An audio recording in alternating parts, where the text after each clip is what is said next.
Apresenta o cartão dele, todo mundo fica impressionado, mas o Lean, é o que a Dani falou, se não for simples, não é Lean. O Lean acontece no game, o Lean acontece no que você está fazendo, não no que você estuda na internet. Então eu vim aqui hoje com o propósito de conversar com vocês, não é uma apresentação formal, é uma conversa que eu queria ter com vocês.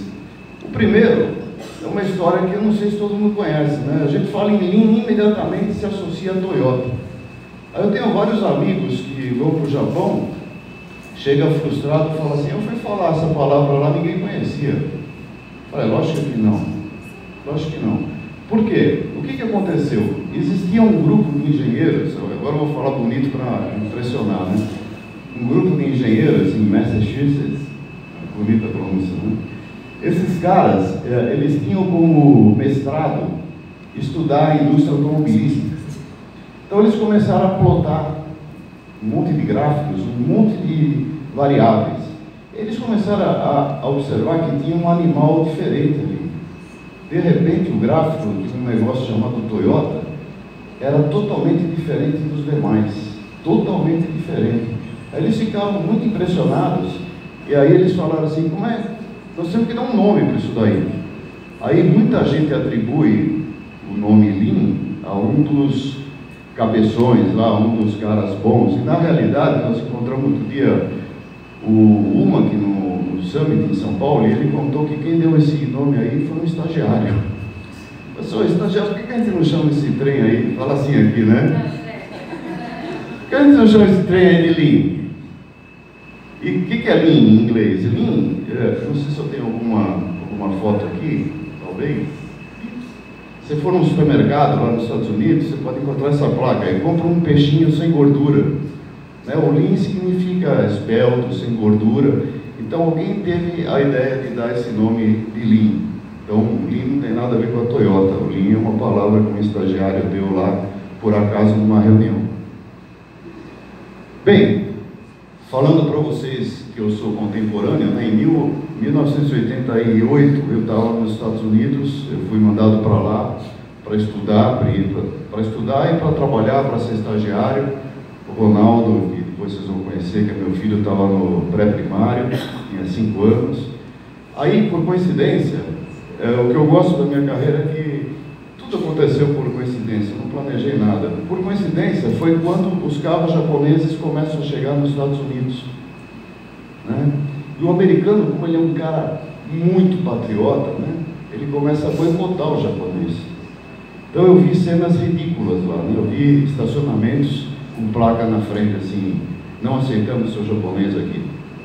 Pare seu japonês em outro lugar. Nós somos americanos. Proud of being American. Legal, né? Que bom, né? Só que aí tem, no final de semana tem churrasco de americano. Alguém já foi em churrasco de americano? Oh, tem alface, tem hambúrguer, tem Bud Light, tem groselha. Uma delícia. Tem pão puma. Uma delícia. Então aí eles começam a conversar entre eles, né? Fala, e aí? Aquela porcaria tranqueira, né? Fala aqui, né?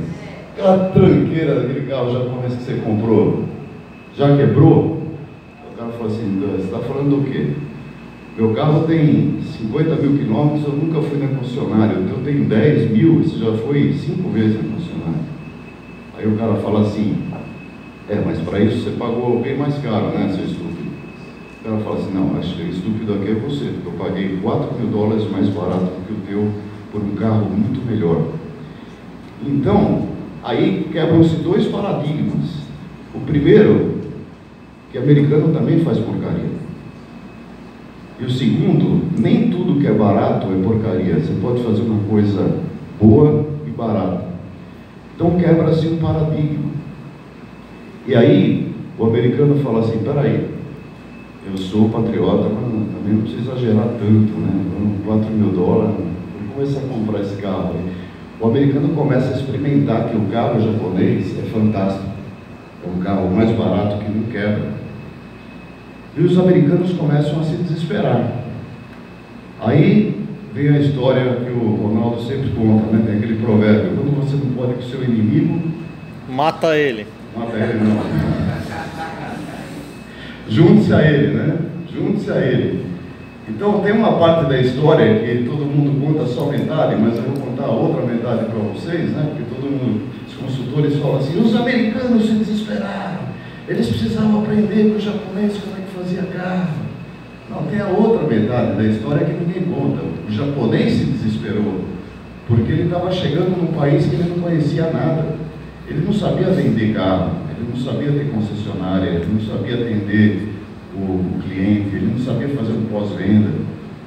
Porque no Japão, vender carro é uma coisa que não tem nada a ver com o que a gente conhece, é uma coisa igual vender plano de saúde, é um negócio familiar, não adianta nem explicar, que vocês não vão entender, eu também não. Então, é um negócio diferente. Então, o japonês também se desesperou, falou assim, se a gente quiser sobreviver, a gente vai ter que se juntar com alguém. Aí o japonês, a Toyota convida a Ford. E a Ford, graças a Deus, fala assim, não estou interessado, vai procurar sua turma. Por que graças a Deus? Porque aí, como segunda opção, eles convidam a GM, que é onde eu trabalhava. Então, por isso que eu falo que a minha carreira é toda bagunçada por acaso, né? E aí a GM e Toyota decidem fazer um joint venture, nomes bonitos, né, para o consultor usar, né? Joint venture. Faz uma associação. E aí vem uma lenda, quem quiser acreditar, tudo bem, quem não quiser, o preço vai ser o mesmo. Diz que a Toyota falou para a GM assim, eu preciso de uma planta. E a GM teria falado assim, ó, eu não tenho nenhuma, eu só tenho uma que é uma tranqueira. É uma planta que fica lá na Califórnia, mas ó, esquece porque é uma planta horrível, onde só trabalha drogado, bêbado, tem prostituição dentro da fábrica, tem um quartinho lá que ninguém consegue entrar, que o sindicato não deixa entrar, porque os caras jogam pôquer na hora do almoço. Então esquece. Aí vem a parte da lenda, né, que a Toyota teria falado, né, fala assim, então é essa planta que eu quero para provar para vocês que o problema não está com as pessoas, o problema está com a liderança.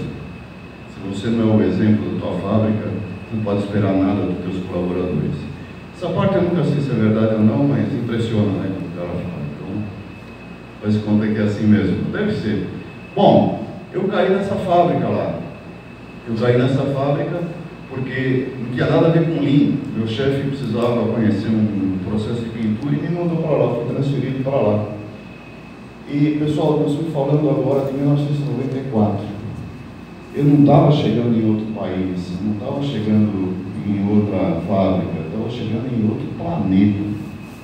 A hora que eu entrei nessa fábrica em 1994, eu estava entrando em outro planeta, que não tinha nada a ver com tudo que eu conhecia, era um outro mundo totalmente diferente. Eu conhecia muito manufatura, eu já tinha viajado, todas as fábricas eram mais ou menos iguais. Esse trem aqui era muito diferente, muito diferente. A começar pelo dia que eu cheguei, né? Eu cheguei lá de terno, saindo de São Caetano, uma salinha com ar-condicionado, vidro canelado, secretária, carpete, chá quente, chá gelado, café, leite, café com leite. Eu cheguei lá e falei assim, eu sou o Sérgio, eu cheguei. O cara falou assim, legal, hein, que o macacão está aqui, você começa na linha amanhã. Eu falei, não, peraí, Dani, olha direito a lista aí.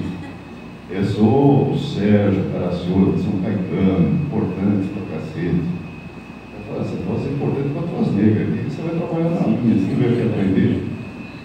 Você quer aprender como? Você quer ir aonde? Na faculdade? Aí eu fui trabalhar na linha, porque na Toyota tem você viu a entrada do Michel no nosso grupo, Dani?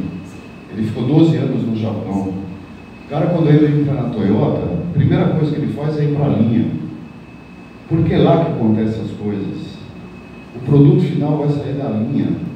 Tudo acontece porque tem um colaborador trabalhando. Se você não entender como aquele cara trabalha, não adianta você querer ser advogado, presidente, açougueiro, enfermeiro. Você tem que entender como as coisas acontecem, né? Então, eu fui para lá. Mas, além da parte técnica, eu fui aprender um pouco de teoria também. Eles me passaram. Foi a primeira vez que eu vi essa casinha. Alguém já viu essa casinha aí? Essa é a casinha da Toyota, né? E se alguém já construiu casa aqui, vocês vão ver que se alguém construiu uma casa, Só tem um erro que você não pode cometer em construir uma casa, que é o alicerce. Se você errar no alicerce, você errou em tudo, né? Então, quando você começa a ver aqui, tem 3 alicerces: foco no cliente, respeito pelo ser humano e eliminação de desperdício. Foco no cliente. Não é uma coisa óbvia, nós não temos foco no cliente? Claro que não. Claro que a gente não tem foco no cliente. A Toyota tem. O que a gente faz? A gente fala assim, ó, eu já planejei, eu já desenvolvi o produto, já está bom demais, limite-se a ir lá e comprar. Não, não é isso que a Toyota faz. A Toyota estuda o cliente profundamente para saber o que ele espera do produto. E ela põe a organização inteira para o cliente. E não estamos falando só do cliente externo, estamos falando do cliente interno. Se eu estou fazendo um processo produtivo, que eu vou passar isso daqui para o meu companheiro, esse companheiro não tem nenhuma conotação, né? Porque o próximo colaborador, esse cara, ele tem que estar contente com o meu trabalho. Se ele não estiver contente, tem alguma coisa errada. Então isso eu aprendi lá. Segunda coisa que eu aprendi lá, respeito pelo ser humano. Respeito pelo ser humano que quer chamar o mais velho de senhor, pedir licença para passar. Não, não é isso, cara. A Toyota, ela respeita o seu colaborador porque ela descobriu que o cara que ela contrata é um cara que tem cabeça. Se o cara tem cabeça, o cara pensa. Se o cara pensa, ele pode pensar 24 horas por dia para você. E além do mais, o cara tem cabeça e tem coração. Então, você tem que dar um jeito do cara estar apaixonado por aquilo que ele faz, por onde ele trabalha. Porque se ele não estiver apaixonado, vai fazer outra coisa, vai vender banana na feira. Já que o cara trabalha para você, alguém já fez as contas de quanto tempo vocês passam na fábrica? O dia tem 24 horas. Aí você demora 2 para chegar lá, depois você demora mais, você dorme o que, 7, 8 horas, você vai descontando, você vai ver que você passa muito mais tempo da tua vida trabalhando do que com as pessoas que você mais ama. Já que é assim, já que é inevitável, então pelo menos tenha gosto pelo que você faz, porque a maior parte do tempo da carreira de vocês vai ser trabalhando. Vai ser um tédio fazer isso, fazendo algo que vocês não gostam, né? Então, detalhes pequenos, planos de sugestão. Eu trabalhei 40 anos na GM, tentando dar sugestão porque eu queria ganhar um Corsa, que era o prêmio máximo. Dei 500 sugestões, não ganhei nenhuma. Não ganhei nenhuma porque tinha uma máquina de não deixar aprovar a sugestão. E quem ganhasse era um Corsa. Eu nunca ganhei o Corsa, né? Aí eu cheguei lá na NUMI, essa fábrica chama NUMI, né? New United Motors Incorporated. Não é nem General Motors nem Toyota, é NUMI. Lá fazia o Toyota Corolla e a picape Hilux. E um carro da Chevrolet que ninguém queria, que era igualzinho, mas ninguém queria porque tinha o nome Chevrolet. E custava mais barato. Aí eu cheguei lá, aí de repente eu estava na linha, aí um colaborador falava assim, por que tem que ter 12 lâmpadas ligadas aqui? Podia ser só 8. Aí o cara da sugestão implementa no dia seguinte, até aí tudo bem, até aí eu não caí da cadeira. Eu caí da cadeira no dia seguinte, que o presidente, o staff dele inteiro vai lá cumprimentar o cara no meio da linha e dar um diplominha para o cara. Muito obrigado pela sua colaboração, foi muito importante o que você fez. Então aí que está a diferença, né? Vocês fazem isso na empresa que vocês trabalham? Faz? O cara sai do escritório para cumprimentar alguém lá na fábrica? Se faz, parabéns. Se não faz, repensa. E o último, eliminação de desperdício. O pessoal fala assim, nós vamos ser igual ao japonês. Vai ser nada. Você pode fazer um esforço enorme para você imitar um japonês. Você nunca vai ser igual ao japonês. Porque você não nasceu no Japão, você nasceu em Contágio. Você não está em Tóquio, você está em Contágio. Não adianta, você pode fazer um esforço extra-humano, você não vai ser um japonês. Então imita para chegar perto, porque o japonês, ele já nasce lindo. Você não precisa falar para um moleque japonês fechar a torneira quando ele está escovando o dente, porque isso o pai dele já falou, o avô dele já falou, o bisavô dele já falou, o tataravô dele já falou. Então é muito diferente, a cultura é muito diferente. E ontem aconteceu um negócio. As coisas acontecem comigo, eu acho engraçado, né? Eu peguei o ônibus em Congonhas para ir até Campinas encontrar o Ronaldo. Sentei do lado de uma velhinha japonesa de 87 anos. Aí comecei a conversar com ela, o ônibus ia sair de lá às 10 horas. 10:01, o que vocês acham que ela falou para mim? Ela olhou para mim e falou assim, Motainai, né? Eu falei, o que é Motainai? Desperdício, né? Estamos esperando, né? Já passou 1 minuto. Então, vocês acham que dá para competir com... E ela nem japonesa é, ela nasceu em São Paulo, mas ela tem essa cultura. Você, se o ônibus chegar 10:20, para você tá bom, é normal, até que ele chegou cedo. Você achava que ele ia chegar às 11 horas?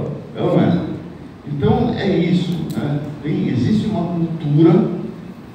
cultura que a gente precisa respeitar. Por que as consultorias não dão certo, né, Dani?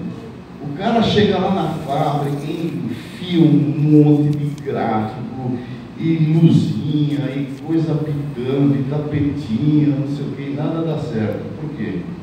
Porque o cara não trabalhou no ponto vital da fábrica, que é a cultura.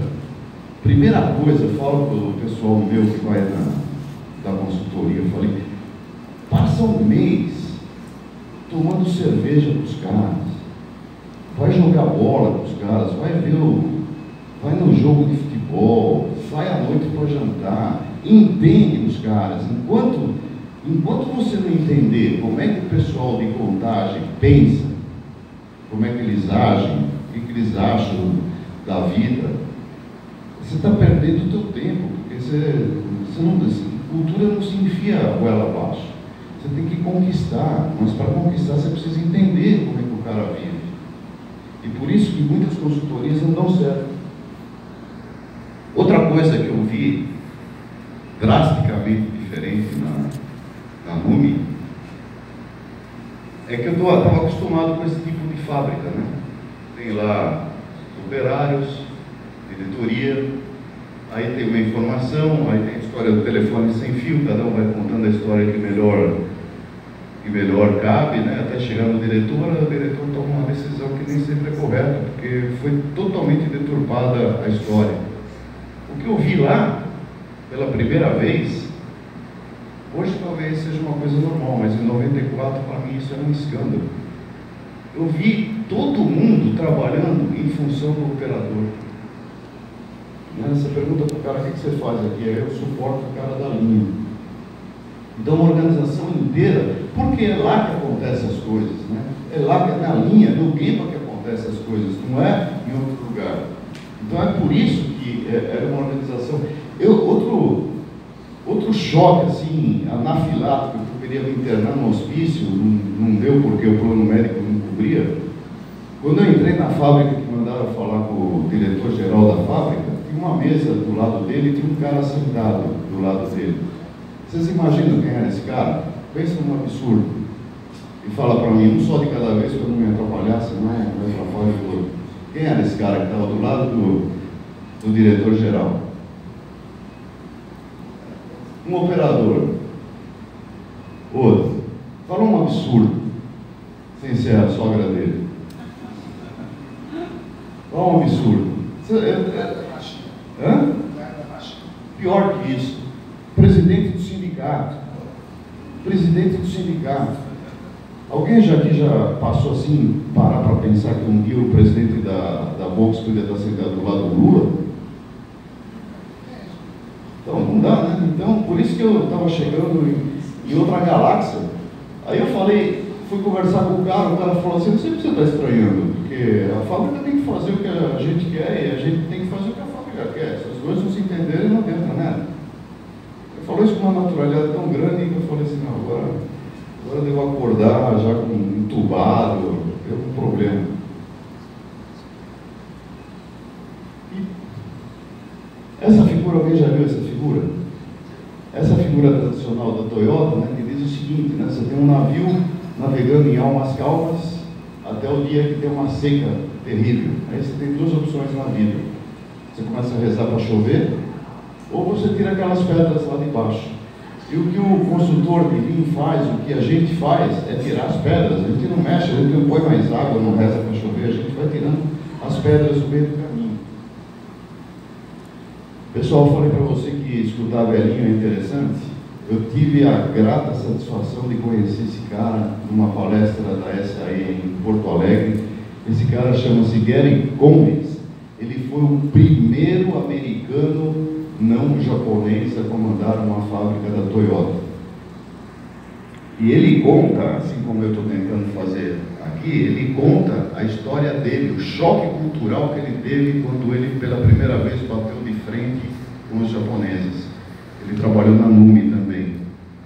Esse cara conta algumas coisas do tipo, né? O japonês mandou ele pôr a cordinha do Andon lá. Todo mundo sabe o que é Andon? Sabe? Aquela musiquinha que toca nas fábricas, quando você precisa de ajuda, você puxa a cordinha, fica...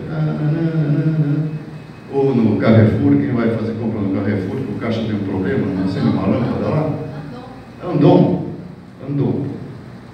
Então, aí o japonês mandou ele falar assim, aí esse cara falou assim, peraí, você está falando que cada operário pode parar a fábrica se ele quiser? A hora que ele quiser? Aí o japonês falou para ele assim, não, você não entendeu, eu pondo essa cordinha para ninguém parar a fábrica. Isso é profundo, vocês não vão entender agora, tem que pensar umas 3 noites para entender o que o japonês falou para ele, né? Porque só nesse ambiente que você consegue chegar no nível de não parar